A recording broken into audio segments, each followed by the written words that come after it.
Hi, everybody, and welcome to the third animation video. This one is going to be a little bit more complicated. We're going to make a stick figure look like he's walking across our page here. Again, this is all about sequencing and figuring out each sort of little micro movement in the sequence. It's just a little bit more complicated. Just like I did the first time here, I'm going to start with a circle.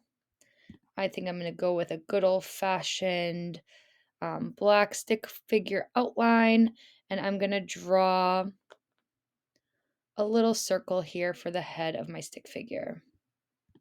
You could use a straight line tool if you really want them nice and even. I'm going to just go ahead and use my paintbrush to draw a little stick figure body. Okay, and so now the first sequence here is going to be sort of one arm stretched out, one arm sort of behind, and a pretty wide stance here. So go ahead and try to kind of imagine what it looks like when your legs and arms are sort of moving as you're walking across your page. Now at the bottom here, what I'm going to do is I'm going to go in and I'm going to duplicate my frame. I'm going to use my arrow tool to click on the arms and legs and delete them, because that's what's really going to change here. That's what's going to change. I'm also going to do something new where I'm going to go onto the left-hand side here and I'm going to pay attention to this group button. I'm going to click and drag sort of this purple box over my head and body. You'll see that it just selected both of those things at the same time. I'll show you again. I'm going to group those objects together, because now what I can do is I can take those, I can move them just a little bit. I can go to my paintbrush tool, and now I can change them a little bit. I'm just going to bring everything a little bit closer together than I had it the first time. Again, I'm going to duplicate, arrow tool.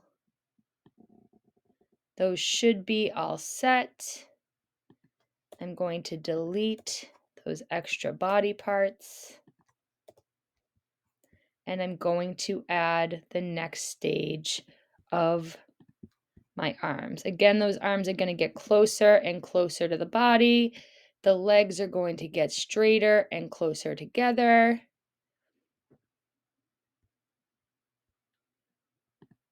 Duplicate. Move.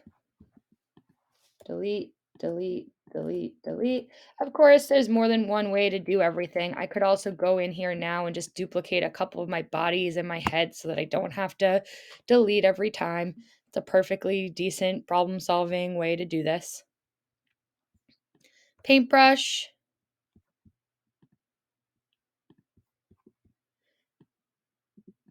And now everything's going to be very, very straight on this one. I already duplicated. I need to move it over.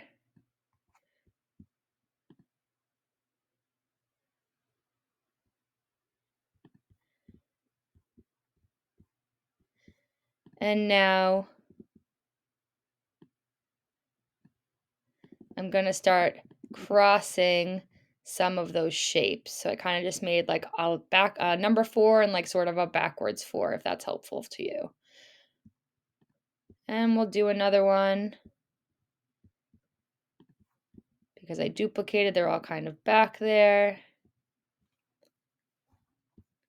And then I need to go ahead and the arms and the legs, oops, that might be a little too far, are going to look like they're spreading out again.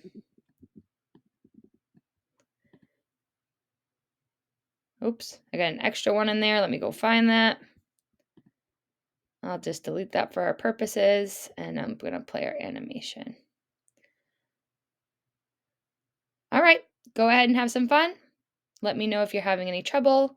Again, this video is all about sort of being able to move that stick figure across your page and then also think about the different positions that the arms and legs will be in. I do have a sequencing model, I believe, on slide 13 of our slideshow.